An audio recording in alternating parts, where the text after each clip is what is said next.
Yo, what's up, everybody? I hope you're all having a good Thursday, and thank you guys so much for hanging out with us for another installment of Taking It Back. As usual, hanging out with my good friend Zach Payne. Zach, how you doing, man? It's always a good day when I'm here with you, Adel. I appreciate that, buddy. I do. Frank should be with us hopefully shortly. He had a contractor at his house finishing up some stuff, so he said he's going to jump on as soon as he can. So hopefully we'll get Frankie Val on this week too. But how's your week been going, Zach? How's life been treating you? Can't complain. It's starting to get a little bit cooler. We are looking at probably another storm. I've seen reports that it might go straight on the same path. Wouldn't that just be some shit if That it would went? be awful. Yeah, yeah. Getting all kinds of horrible reports coming out of North Carolina, and it's bad. It's real bad. And a Yeah, lot of it is being covered up, I got some friends that live in North Carolina, and they find certain things when they search for it because they're local, but then I'll go and look for it and it's like completely not there. yeah, it's weird the way they're handling this. I'll put this on the screen just because um I feel like it's so perfect right here. Ben Garrison, one of his latest cartoons. So you have the hurricane victims drowning, and Joe Biden reaching right over top of them, handing Zelensky a bag of cash. It says, "Sorry, out of money, can't help. Good luck." So I guess FEMA is like their budget is completely gone from spending $1,300 in prepaid credit cards for every illegal that crosses the border, flying them to wherever they want to go, putting them up in luxury hotels, paying for luxury apartments. Um, making life unaffordable for the American taxpayer, all while, draining funds provided by the American taxpayer that should be going into disaster relief and helping these victims of the hurricane. Man, this has been a really bad look for the Biden administration. They've completely mishandled this. They've completely mishandled our resources, and now you have people in North Carolina, especially, in a really bad way. It's really really bad in North Carolina. I think I saw the death count is up to 200 already, and Yeah. there's still just tremendous amounts of people missing. I don't even know what to say, man. It's freaking tragic, and there's really no reason for it. It shouldn't. I mean, obviously, really bad storms happen. There are times where Mother Nature, wreaks havoc, but we as a country should have the resources and the will to actually mitigate the casualties, the damage, the fallout from it. And it feels like at every turn we'll give unlimited resources to foreign wars Yeah. to help people breaking the law at the southern border. But when actual tax-paying, red-blooded Americans need help, the government basically flicks them off. $750 check. What the is anyone going to do with a $750 check when your house has been ripped from the ground? You're stranded in the middle of nowhere. You have no cell service. You have no gas. You have no food. You have no shelter. $750 check. Could you be more insulting? It's incredible, Zach. Yeah, it really is a slap in the face. And, Thomas, he doesn't live in an affected area, but like about 40 minutes away from him, he said that the town is just completely gone. And even where he's at, there's no internet, there's no cell service. He said that there's Apache helicopters flying right overhead constantly all day long, and that there's reports of little kids wandering around the hills totally naked because their parents are dead. They've been stripped away. They've got nothing, if they do have clothes on their back. But there's been just tremendous loss of life. I think that the estimate that I heard was like, it's up to 500 dead now. And probably it's going to be a lot more. And I don't know that we're ever going to necessarily find everybody. I think that there's probably going to be a lot of people who are just going to be missing, like swallowed up in the mud. Yeah, I, we're not. Yeah, you're right. We're not going to know the true impact that this had, or the true number of casualties, probably for a while, and even then it'll remain vague and blurry. Yeah. Um, Man, and then also to add more insult to injury, Zach, you have Pete Buttigieg, as Donald Trump would call him, um, basically saying no private aircraft over the disaster area. So they don't want anybody. I don't know if you have a drone, or I don't know if you have a helicopter or some way of helping your fellow citizen. Uh, Hmm. they don't want you doing that. They don't. Here, check this out. Our goal is to make sure that funding is no obstacle to very quickly getting people the relief that they need and deserve. There's also some safety issues that come up. For example, temporary flight restrictions to make sure that the airspace is clear for any flights or drone activity that might be involved in helping to allow those emergency responders to do their job. Our goal. So they don't have the resources for the emergency responders to do their job because they've wasted them, and they're restricting flight over the area to basically stop anyone independently from helping people. Yeah. It's uh it's almost like right in your face. It They hate is. people. Yeah, yeah. I mean, I think it's another Lahaina type situation. I mean, I'm sure you remember Katrina back in the day, but I mean, they want to move people out of certain areas, and there's been a lot of talk about the lithium deposits that are there in North Carolina. They're some ways away from where like all of the flooding happened, but maybe they need that land for, you know, some other aspect of it. I mean, maybe that's where they're going to do processing. Maybe they need a corridor to bring it through. Um, you know, I will tell you this. This really pissed me off the other day when somebody was like, "Oh, it's a white hat operation. They're taking out something in Asheville." You know, there there is no such thing as there is nothing sensical about that, because this would be so much collateral damage, and it's only Trump voters that are being affected. Let me tell you something else. In North Carolina, you can't vote without a picture ID. So if your home and all of your possessions and your wallet was washed away, then how are you supposed to cast a ballot? Not to mention the fact that the precincts don't exist anymore. There's no location to go vote. If you survived, then you should be able to cast some sort of an emergency ballot. But undoubtedly, this is going to put a major damper on the ability of North Carolinians to be able to cast a ballot. And this is so much devastation. The idea that anyone with a good heart would be willing to take out such a large portion of the United States of America and displace so many Americans in the midst of all of this just heartache that we're dealing with currently.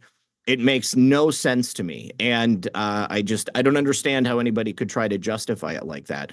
What makes a lot more sense to me is that the deep state would want to clear out this area. They would want to displace Trump voters. They would want to destroy the lives of people who are living a relatively autonomous and free life. I mean, you know, you're living in the Appalachian Mountains. I mean, you are relatively unencumbered from the lack of liberty that you have living in a city or a major metropolitan area. You know, people are living free. They are living on their own terms, and now everything that they've ever worked for has been stripped away. We don't even know if they're going to be able to rebuild in some of these areas. I mean, the entire western portion of North Carolina is inaccessible. There's no roads going in. And not only are they shutting down private search and rescue operations, but they're not able to go into certain areas, most of these areas themselves, because they can't get to it. There's no way to get in here. And, you know, yesterday I was talking about they have reports of people trying to donate, and FEMA and I guess the North Carolina Emergency Management Agency, they're seizing donations. They're not allowing people to hand them out, and they're demanding only cash be given. And, you know, when the government says, give me your money, it's safe. I mean, nothing in the world is going to convince me that that's a good idea. I mean, they just gave another $8 billion to Ukraine, basically lighting the world's biggest bonfire in Eastern Europe. And now they're saying that they don't even have $1 billion to put towards current efforts that are needed. And, that money that was for disaster relief, as you said, went directly to the cost of flying in and then rehoming illegal aliens all over the country and then giving them a fat stack on their EBT card and food stamps and stuff. It's completely devoid of any reason or logic to think that this is something that would benefit America or the American people. It's straight up evil. It's Mhm. straight up evil to rob the taxpayers, use their money to pay for an invasion in their country, and then turn your back on them when they need you the most because you've used all of their resources on paying for an invasion on the southern border. I mean, and it's unfathomable to really think that this is going on, but it's just another, story in a long line of just jaw-dropping betrayal by our own government, especially during this regime. I mean, this is sinking even lower than I thought was really possible. $750 check. I'm still just kind of gobsmacked that they've been better off just not giving anything at all at that Oh point. yeah. It's Is just that even going to give you a night in a hotel? I mean, no. think about the demand for hotel space, if there even are hotels that they could stay in. I mean, they would probably be overcharging people for it. But the reality is, if there are hotels, they've probably been closed down because they've been filled up with illegals. And those people are basically going to be out on their ass. There's nothing for them. They're going to be forced to relocate someplace else. You probably couldn't even get a tank of gas to get out of town for $750 out there right now. I mean, it's incredible. Um, and they're proud of it too. Like they're sitting there in their press conference and like, look what we're doing. We're giving them all this money. What a joke. What an absolute joke. And you mentioned the impact this could have on the election. North Carolina is pretty reliably Republican, but it could flirt with being a blue state. This hit and is affecting the most conservative part of the state. Mm-hmm. I've seen enough different independent researchers out there look into things like weather manipulation and Oh the yeah. storm seeding and stuff like this. Does any part of you think that this was like an attack, like something that, Totally. yeah, 100%, dude. Yes. No, I'm convinced. I'm convinced that this wasn't natural. There has never been anything like this type of flooding or the power of a hurricane to remain a hurricane that far inland. Yeah, no, there's nothing natural about this as far as I'm concerned. see, we're in a whole new level of attack or warfare, whatever you want to call what we're going through right now. Wow. Okay. I was going to ask you something else. I lost my train of thought. I apologize. No, it's no problem. Yeah, but anyway, there you go. It's a very dire situation in North Carolina right now. So just keep your like prayers up for these people that are suffering. And I hope to God this second storm doesn't take that same path. That would be I don't devastating doesn't even begin to say it. No. There's Uh it's difficult to put any of this into words. I mean, and it could be any of us. That's the thing. yeah. I mean, like there's no place that's safe. And like I said, they're expecting another storm to be coming up here any moment. And who knows what they're going to do with that. I mean, if they if they want to cripple the United States in some really strategic ways and make it impossible for us to overcome everything that they've done to us, then this would be an excellent way to do it. And of course, they already blamed it on climate change, right? That's what I was gonna say. That's where I lost my train of thought. I was gonna say that to add insult to injury, and they turn around, but I just wanted to tax your your carbon output. Every breath you take needs to be taxed. You dirty, dirty carbon polluter. Well, the good news is none of those people are going to be putting carbon back out into the atmosphere anytime soon because they're all fucking dead. I mean, like that's what they want from us. Yeah, That's the only way we can become carbon neutral is if we are not even existing anymore. yeah. It's a sad state of affairs over there. All right, let's get into the Tina Peters thing because I see a lot of people talking about that in the chat. Not a story that I've really covered all that closely, but I know, Zach, you've kept an eye on it. So Peters was sentenced to 9 years in prison today, and apparently the judge, and again, I didn't see his statement, um, came off very biased and I don't know, spiteful, vengeful. I don't know what the right word is, but definitely seemed to have an agenda to make a political statement with this. What do you know about the whole situation with Tina Peters, Zach? Well, Tina Peters was sentenced to 9 years in prison this morning. Um, and the judge that put her away was pretty clearly biased against her. He had open contempt as he was discussing the particulars of the case and Tina Peters, I guess, lack of, remorse.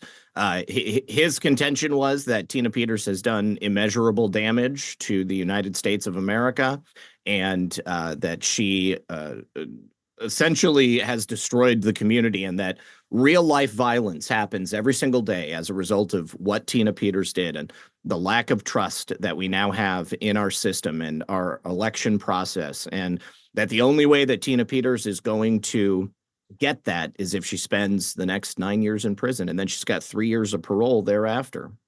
And I think he gave her 2 days of time served, something like that. Yeah, How 2 days credit. how long has she been in jail? Do you know? I mean, she's just spent a little bit of time in jail. She's been on home confinement for a while, if I'm not mistaken. Yeah. But they took her away immediately. She's going to be in the county jail for 60 days, and then that's kind of like they asked if she could remain out pending appeal, and he was just like, no, no. Yeah. Well, hopefully she's able to get a more fair judge or a more fair go at it in an appeal. But basically, all she did was expose the vulnerabilities in our election systems, and that's unacceptable, apparently, to ask questions or to bring forth evidence that our elections might not be on the up and up. That's pretty wild. 9 years. You'd have to think like the Eighth Amendment would come into play there, Zach, right? Like cruel and unusual punishment, extra long sentencing, uh, uh, uh, unusual fines or excessive fines. Like Well, we're he made a point to justify his rationale for everything. He was pretty exacting.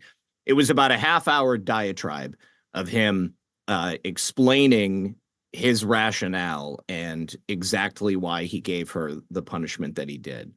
So I think he really covered his bases in terms of making any sort of argument such as that. He also made sure to let her know that she was probably the most privileged person that he'd ever seen in his courtroom. And that despite her lack of criminal history or her, propensity to commit, violence or something like that, a lot of it came down to the fact that she didn't think she did anything wrong. And he basically told her that she was like the worst human being on planet Earth. And he did say, there's nothing wrong with questioning your system. He was like, it's when you break the law so flagrantly, like you did. It was really disgusting. That's yeah. Again, you have these activist judges that are really causing a lot of damage in this country. So I don't know what else to say about Tina Peters. I mean, they've She's been going to appeal. I'm sure they're going to appeal it immediately. But this is Colorado. And I think Colorado, by and large, is completely controlled. yeah. Um, yeah, I mean, she's going to be in prison for a while. It's possible that she gets out early. I mean, like he made a point to say that too, if she does these programs while behind bars. But I truly think that they're trying to send a message and they don't want anybody else to even consider making an issue out of this stuff. And they're going to make an example out of her. That's ultimately what it comes down to, right? Is they want the chilling effect. They Mhm. want you so scared to ask questions or expose anything in fear of the regime. striking back at you and ruining your entire life. And Yeah. that definitely seems to be what's going on there. It's a shame. Like I Hmm. said, I don't have a whole lot else to say about it other than, we pray for her too and hope that before too long, real justice is served and she's able to um, hopefully win her appeal, or worst case scenario, Donald Trump gets in office and then can he pardon her in a state crime like that? Nope, he can't. Has to be a federal crime for President Trump to pardon her. That's the thing. She would So, have to be pardoned by the governor of Colorado. that's Yeah, it's off the table, completely off the table. Somebody in my Telegram said that only till January. Well, unfortunately not. I mean, this is all state charges.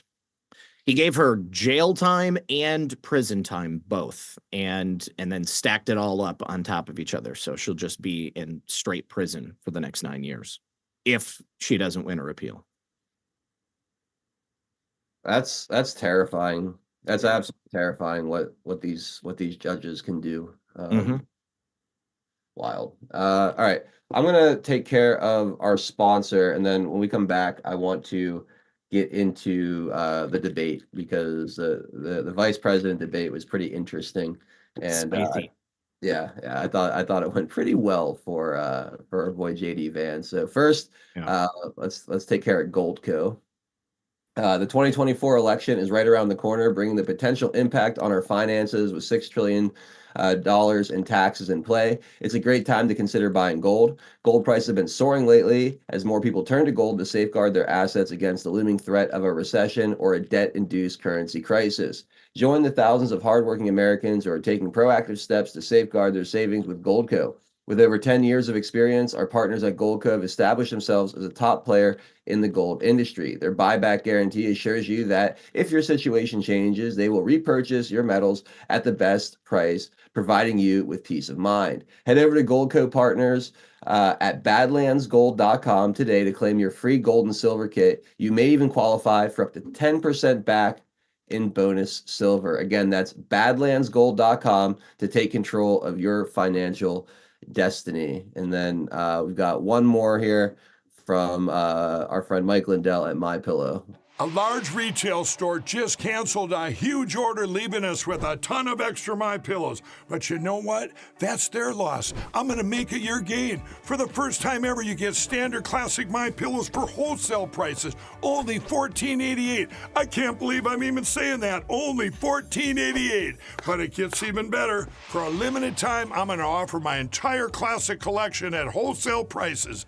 Upgrade to a queen size My Pillow for just $18.88. King size only $1 more. Get my body pillows for $29.88 and multi-use My Pillows for only $9.88. So go to mypillow.com or call the number on the screen. Use your promo code to take advantage of wholesale pricing for the first time ever on TV, including my standard size My Pillow, only $14.88. They've never been offered this low before.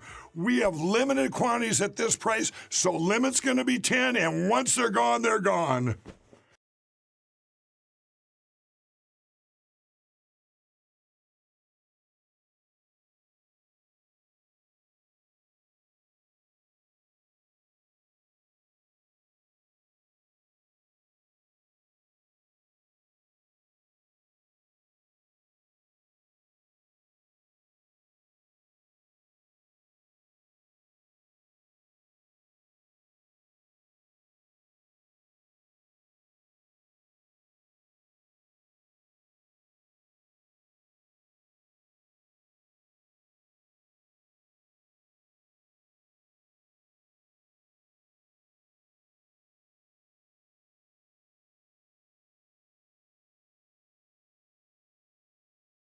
What happened? I muted. I was muted for so they couldn't hear us while the ad was playing, and then Okay. Okay. yeah, so Adel did it again. Yep, yep.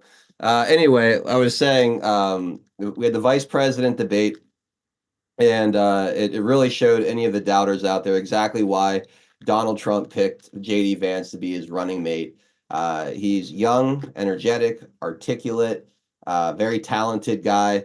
And he seems to have all the right policy positions. He seems to really be in line with the America First movement. And, if you're like me and you look at his vice presidential pick as a path forward to, kind of who's going to carry the mantle forward after Donald Trump, JD Vance is really starting to look like someone that would be as good as anybody to do it, assuming he manages to resist all of the seduction and goodies that DC has to offer that get people into trouble, Zach. But I mean, just from like a high level, were you as impressed with his performance as I was? Absolutely. Yes. I thought that JD was perfect. I said yesterday he presented a master class in debate preparation. JD made Tim Walz look like a buffoon. And I'm not saying that that's particularly difficult, but it was a stark contrast when you compare those two men on stage together. JD was brilliant in his answers. He perhaps was appealing more to the majority of Americans than perhaps simply the America Firsters. People wanted to hear about election fraud. JD refused to get pigeonholed. He refused to get backed into a corner on abortion. Really, what he talked about was the impact of the current administration blowing up Tim Walz's lies when he said, Tim, I feel bad for you. You got to play whack-a-mole. pretending, That was great. that was so good. It was so good.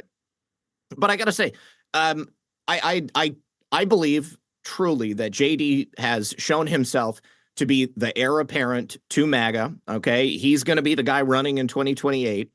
He's a perfect counterbalance to President Trump. President Trump is the eccentric billionaire who just, does and says what he wants to.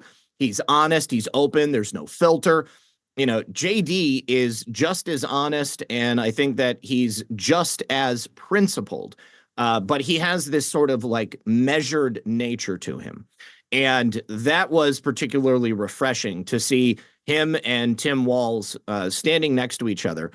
And for JD to just be so in control, he has this composure about him and a confidence about what America needs and about what fucked us up in the first place. Pardon my French.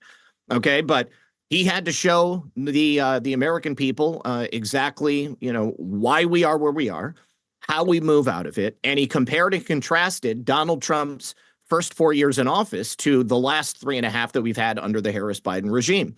And, and even when CBS tried to fact check him after they said that they wouldn't, he brilliantly was able to overcome that. And they still tried to shut him down. But it didn't matter. I think that JD proved himself to MAGA. And I think that he also proved himself to a lot of people who perhaps didn't know anything about him or just assumed what they were hearing about him in the mainstream media, and especially comparing him to Tim Walz. He's the guy.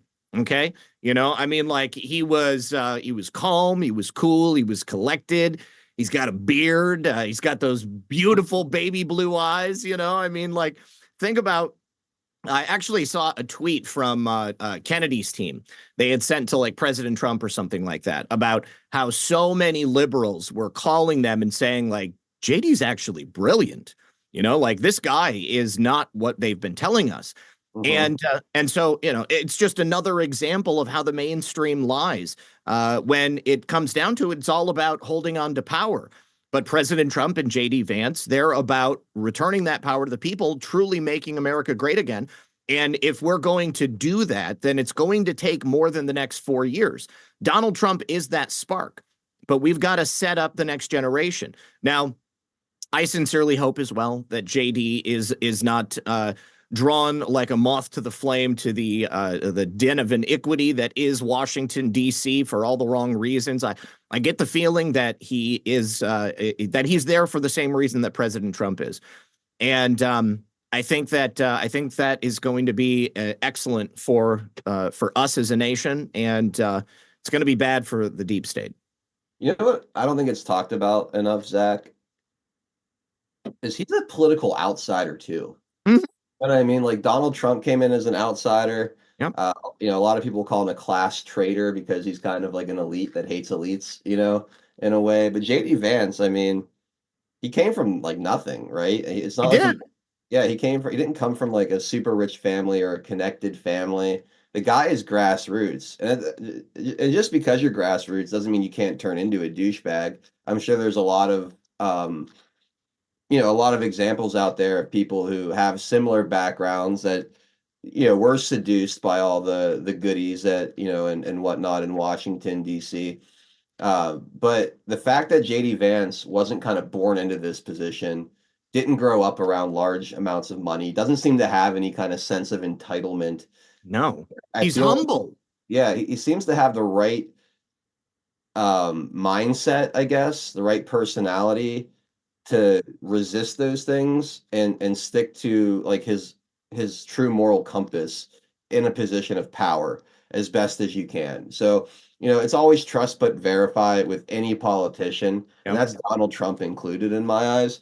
But I look at JD Vance as an outsider, the same way I look at Donald Trump as a political outsider. And I don't think that really gets talked about enough. A lot of people want to dwell on some stupid things he said throughout Trump's presidency and even a little afterwards.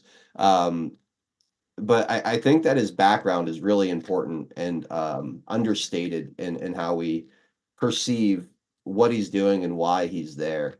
So just something else to consider.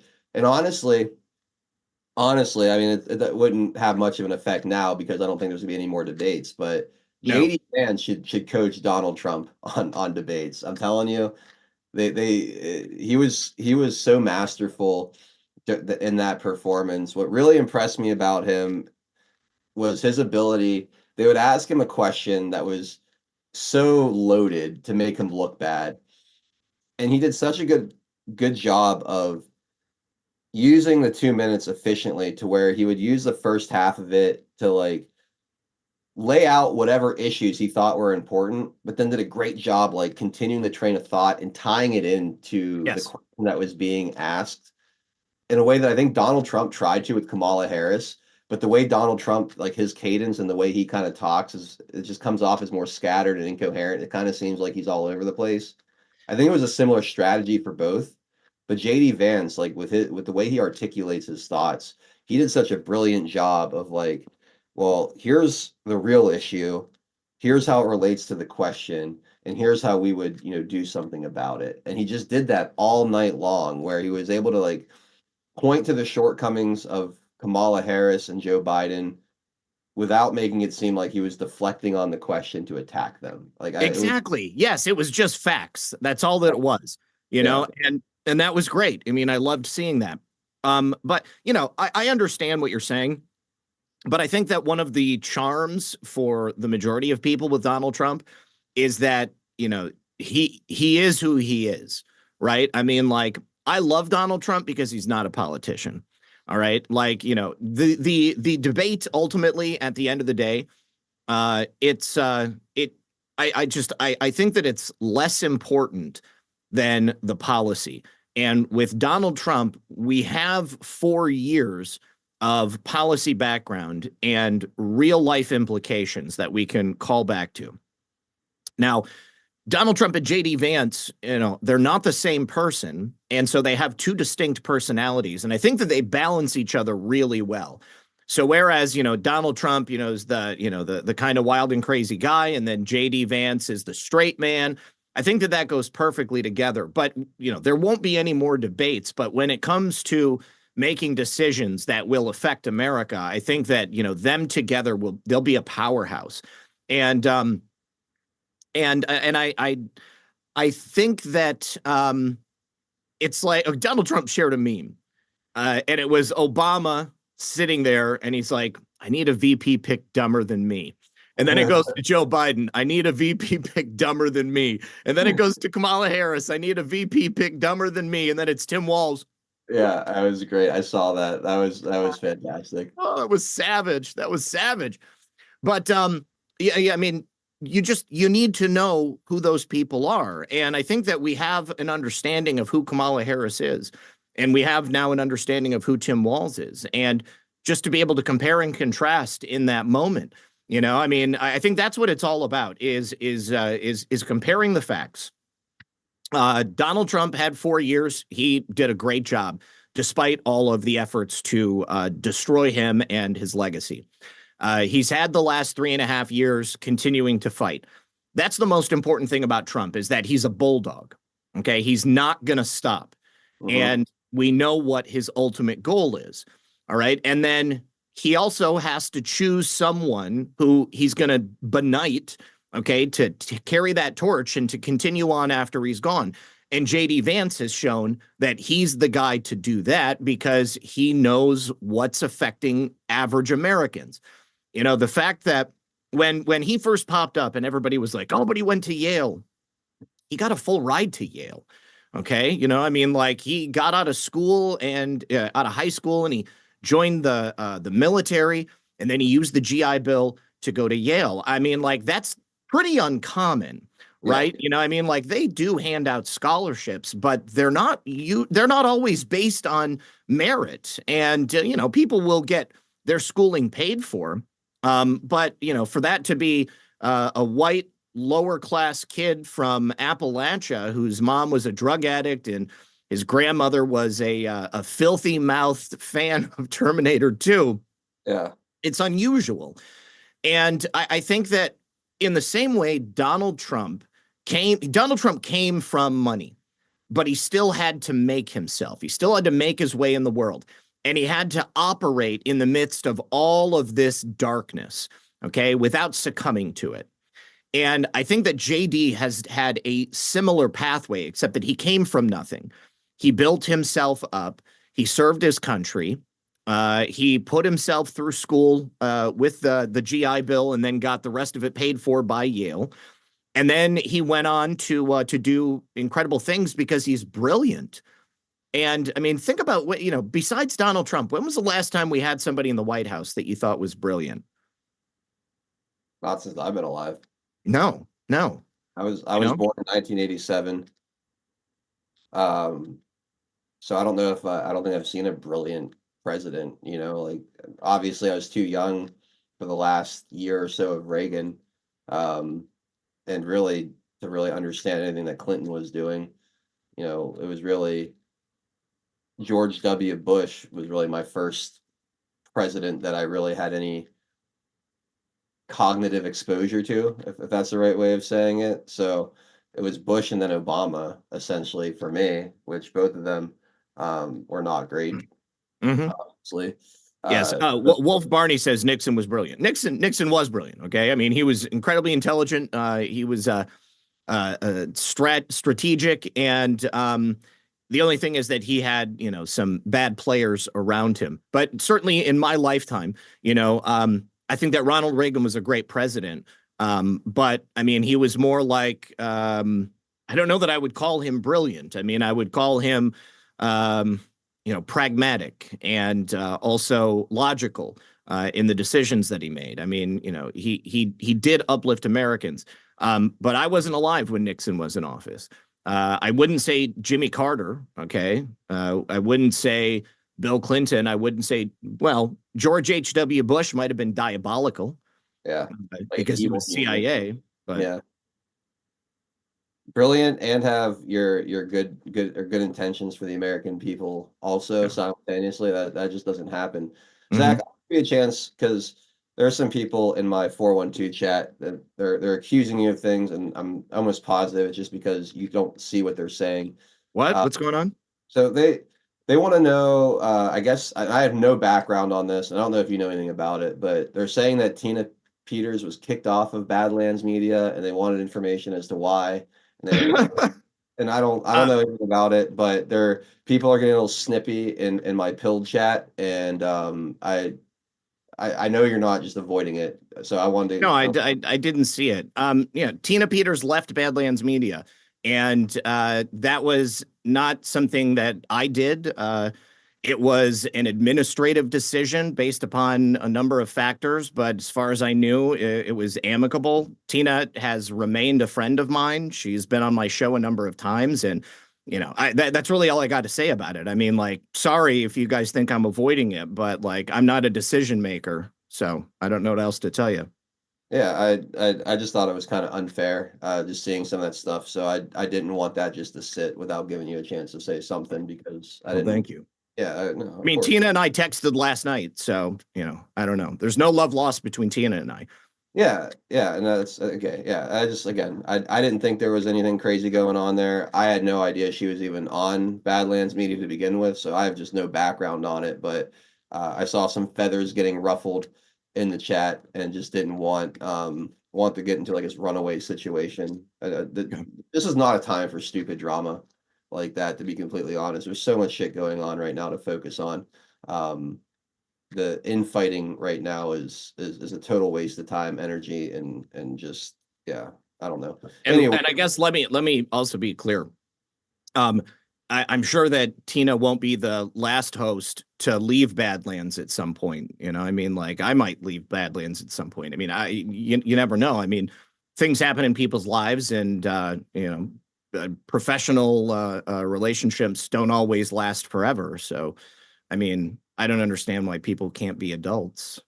yeah, like I said, I'm not going to call out anyone specifically, but again, just thought it would be fair to give you a chance to address it however you felt you should. Yeah.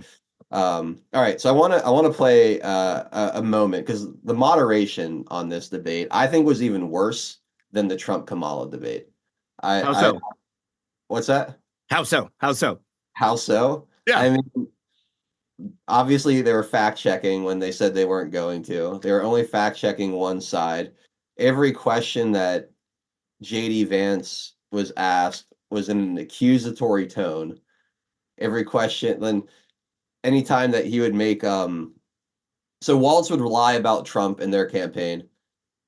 There was never like, JD, would you like to respond to those allegations? It was always like, all right, let's move on to the next topic.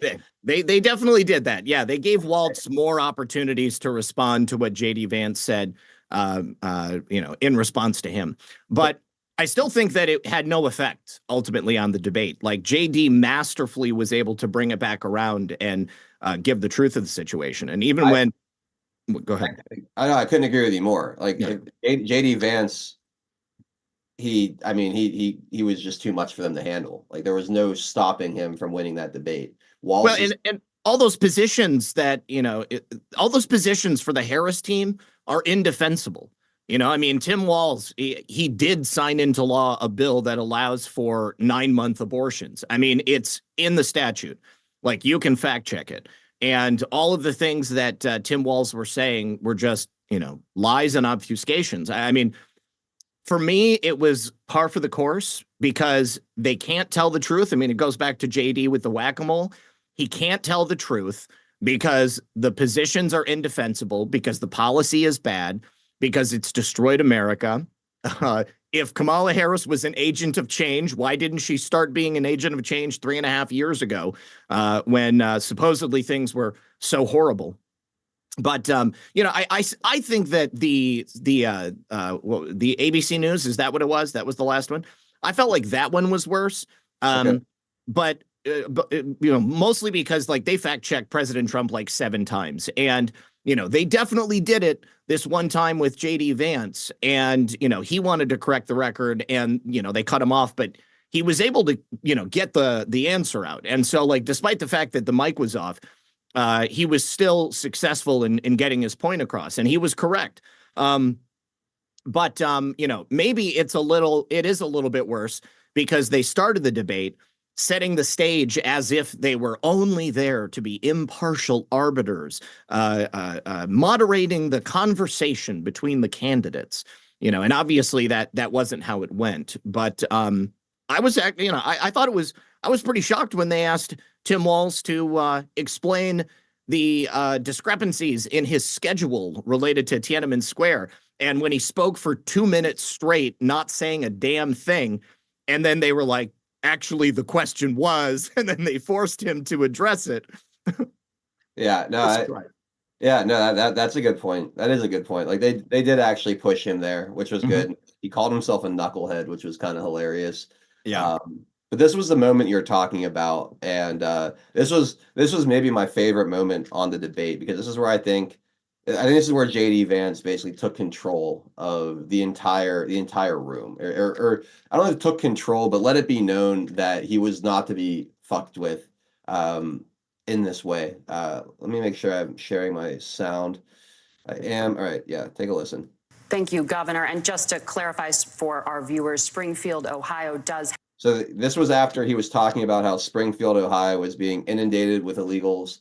And the moderators are gonna try to fact check him and make it sound like the illegals there, the Haitians there, are actually there legally and are following the law, and that it's a non-issue basically. So this was brilliant. Governor, and just to clarify for our viewers, Springfield, Ohio does have a large number of Haitian migrants who have legal status, temporary protected status. Margaret, but thank you, Senator. We have so much to get to. Margaret, I think it's important we're because going to turn out of the economy. Thank Margaret, you. the rules were that The you guys economy, weren't going we're- to fact check, and since you're fact checking me, I think is. it's important to say what's actually going on. So there's an application called the CBP One app where you can go on as an illegal migrant, apply for asylum or apply for parole, and be granted legal status at the wave of a Kamala Harris open border wand. That is not a person coming in, applying for a green card and waiting for 10 years. That Thank is you, the Senator. facilitation of illegal immigration, Margaret, by Thank our you, own Senator, for leadership. describing the legal And process. Kamala- We have Kamala so much Harris to opened get the to, cunty. Senator. pathway. Thank you, Governor. So I mean, he will not be denied. He was not going to let that slide because this is a total insult to the people of Ohio that are dealing with that. That there was any kind of legitimate process into bringing these people in here. Like they weren't being vetted. They weren't being screened in any way. It's as simple as an app. And I want to just play a couple quick other things here. First, here's Nicole Wallace talking about that moment. She she got seriously triggered. Take a listen.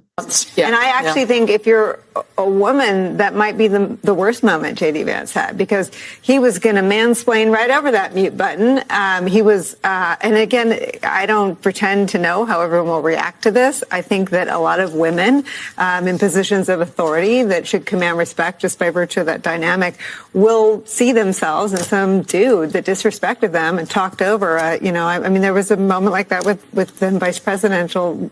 So it was mansplaining. And then one last one here, Zach, just I want to line these all up because it just kind of tells the full story. So watch this. This guy is talking about the app that JD Vance was referencing. After watching that vice presidential debate last night, I was curious just how easy that CBP One app was to use. So I downloaded it. So once you create an account from the main page, you just have to choose if you're the smuggler or the smugglee. Then you just got to fill in basic info, first name, last name, all the basics. I don't know my gender yet. I'm still figuring that out. Now it's time to take a selfie. And passport or any identification is also optional. Then it asks you which state you're headed to. I said I didn't know the address. I didn't know the city. I just chose California, and then I added the first zip code that Google gave me for California. And that's it. I'm good to go. It does let you choose between like 8 different bridges to meet under. I chose the Eagle Pass bridge to meet under. I just have to wait until noon, so a couple more hours to actually make my appointment. Now I know what you're saying. That's not you. That's Carlos Mencia. Correct. I was just trying to show you how easy it was to register. I'm just a white dude from Michigan. This took me 5 minutes. Someone who really wants to get into this country, get temporary asylum with open-ended expiration dates, they'll just use their own picture. I said I have no documentation, I have no ID, no passport, no license. There is no way to cross-check who I say I am with who I really am. All they go off of is the picture that you submit. Yep. It truly is that easy. And for Nicole Wallace I don't remember that woman's name. That Nicole Wallace was the one who was talking about the mansplaining. But to hand wave and say, they have protected legal status. I mean, it is It's very, very easy to get that status, and there's no vetting. There's no cap on the number of people. It's just a free for all. So, and if anybody knows what's going on in Springfield, it's going to be JD because, he represents Ohio. Yeah. Yeah, absolutely. That's why I thought he was part of the reason he was so persistent in that moment to make sure he got that in there, because that's right in his stomping grounds, right? So he has to protect them, or at least put the truth out there on their behalf. So here's the real question I have, Zach, because what I said on my show the day after the debate was it was a brilliant performance. He absolutely wiped the floor with all three of those women, and it doesn't matter because nobody watches a vice president debate. Like this won't move this. Do you agree or disagree that this has absolutely, as much as us political junkies enjoy stuff like this, does anybody watching that's like truly undecided, and like do enough undecided voters pay any attention to this kind of thing, a vice presidential debate like this, that a performance like this will have the impact that we hope that it might? Because I just don't see it. Like as optimistic as I love to be, to me it's fun for us, but as far as like the average normie out there, they probably didn't even know there was a vice presidential debate happening. I think that undoubtedly it will have made a difference, substantial, impactful. I don't know about that necessarily. I think that the majority of people have already made their minds up. But, there are also going to be some people who don't know who they're going to vote for until they walk into that booth. And I think that's ignorant and dangerous, but it happens. But as I explained with that text from the Kennedy team, I mean, I think that there definitely were people who saw J.D. Vance's performance that night, probably the first time they've ever heard him speak. And they were like, wow, not only is he eloquent, intelligent, seems to be, calm and measured. I mean, that was in stark contrast to Tim Walz as well. Tim Walz has this sort of reputation for being a hothead. He's also got a reputation for lying. He said that he was friends with school shooters. Okay. I mean, like, I understand he likely misspoke, but in today's world, I mean, how do you really know? I think that definitely there will be people who will now vote for Trump and Vance because they will feel more comfortable with J.D. Vance in the White House with Donald Trump. Yeah. I mean, and you have like Politico, right? Tim Walz has a tendency to misspeak, may haunt the campaign. Lie. Lie. The word is lie. He has a tendency to fabricate. He has a tendency to lie, not misspeak. It's not like, oh, whoops, did I say that? I didn't mean, that's not what I meant. It's a flat out deception. He lies. It's so funny though. Like you have all these here's the 97,000 lies Donald Trump has said in the last 5 minutes, but Tim Walz, he's just misspeaking. He's just clumsy with his words. Poor guy. It shouldn't haunt the campaign, but it might, and that's a shame because ultimately he's a real honest, guy that has your best interests at mind. These people disgust me, Zach, and they just wear their bias right out on their sleeve. They do not care. It's full speed ahead, and I don't know if it's arrogance, hubris, or what. I just hope so badly that they finally get what's coming to them this election cycle. I want so badly to see Donald Trump and J.D. Vance win the popular vote, just shove that mandate to lead right down their throats, and also give much needed perspective to all the TDS people out there. You're in the minority. The majority of the people disagree with you, because I think that alone will kind of shift consciousness in a significant way, that some of these people might kind of rethink what the hell like their belief system is and what it's really based on, and maybe like, all right, well, if I'm in the minority, there might be something to that.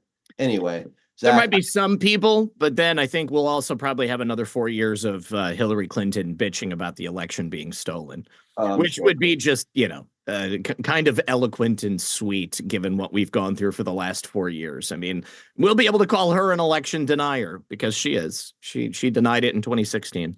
Yeah. All right, brother, I got to bounce, but I love you very much. And I'm sorry to anybody who was upset with me in the chat, but it ain't my fault. That's all I can say. Okay. All good, right. man. Zach, thank you so much, man. We'll see you next week. All right. Peace. There he goes. Zach Payne, redpill78news.com. One of the best. And shout out to quite frankly .tv, also going live tonight. He's got a good one tonight. Let me go back and look. I was texting with him earlier. He's going to be on with Jay Ganello, who I guess is like an alternative health guy. But I guess Frank went, so he wasn't here last week because he was at a retreat, a health retreat with him. I think over at Martha's Vineyard, and he's having him in studio in the show on his show tonight at 7 p.m. Eastern time. So I know Frank really wanted to join today, but he had, like I said, work being done on his house, and life happens. And I know it's been a busy few weeks for Frank. We do miss him, but I can assure you he loves the show. He loves doing the show. He always feels terrible when he can't make it. So I know a lot of you might get frustrated not getting Frank on the show with us as often as we all would like, but hopefully in time the consistency will grow and we'll get him back in here more often. But Zach and I will keep holding it down until things smooth out on Frank's end, and we'll keep this Thursday format going for as long as these guys want to do it. It's one of my highlights of the week is hanging out with Zach and Frank. So Zach's about to go live here at 5 o'clock over at Red Pill 78, and you guys, you know how to find him on Rumble. He's on pill.net, obviously, and you catch him over on Twitter too at Red Pill 78. My name is Adel Nero. My channel is 412 Productions on pill.net, on Rumble, on DLive, on CloudHub, and on Odyssey. If you want to follow me on Twitter, I'm at 412anon87. If you want to follow me on Truth Social, just at 412. So I hope to earn your follow wherever you guys are, especially talking to you guys over on Badlands Media. So I hope to see you guys over on one of my other 4 o'clock broadcasts throughout the week. I go live every weekday. Every weekday that I can anyway, Monday through Friday. We do a 2-hour discussion show, and I would love to see some of the fam from the Badlands audience come over and hang out with us sometime. But either way, thank you guys all so much for listening, watching, hanging out, and being part of taking it back today. I'm gonna do some overtime with the fam over on Pilled. On 412 Productions channel on Pilled exclusively. I'm going to put the link to that in the Rumble chats, both on 412 Productions and on Badlands Media. If you guys want to come and keep hanging out, this link is how you get there, or just simply type in pilled.net to your browser and find us at 412 Productions over there. It's pretty easy to do. So please come join us. I'm going to go ahead and play the outro to the show, and then we'll come back on the other side, turn off all the other platforms, and continue hanging out over on pill.net 412 Productions. So again, big thank you to Zach Payne of Red Pill 78. Shout out to Frankie Val of quite frankly .tv. And my name is Adel Nero. And this has been Taking It Back, a 412 Productions, syndicated by our friends over on Badlands Media. Thank you guys again so much for watching.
All right. Huge thank you to everyone that jumped over to pill.net to hang out with us in the 5 o'clock hour. If you're not going to jump over, have an awesome, awesome rest of your Thursday. And we'll catch you when we catch you.